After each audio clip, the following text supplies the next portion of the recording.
if someone doesn't see the business case in innovation, right? What would you say to someone that says, okay, I understand we're in a transformation, we're now going into this hybrid COVID-led world, but still, I don't see how innovation is going to help us. What would you say to someone that has maybe not an open mind, a mind for innovation? I think it's making them realize, again, back to the point of, we're in a different era right now, and it's staying open to the opportunities that you have in front of you. And it doesn't mean that you have to drastically transform.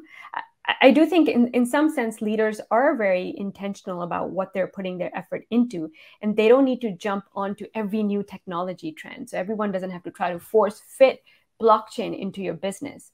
So in that sense, it's very important for them to be aware of what problem they're solving versus trying to just get on the new technology. People often talk about digitalization. That's not really a good way to think about it. It's really about what problem you're solving, and then how do you bring in the different technologies to solve that problem. And sometimes you don't even need digital to solve that problem. It could be solved in a completely different way.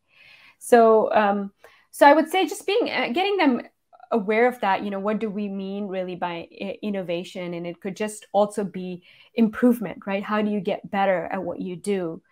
And making them also realize of the opportunities that lie ahead, especially with the technology transformation that's going on. We've seen now in Europe in 2021 alone, there were 70 unicorns that were kind of established.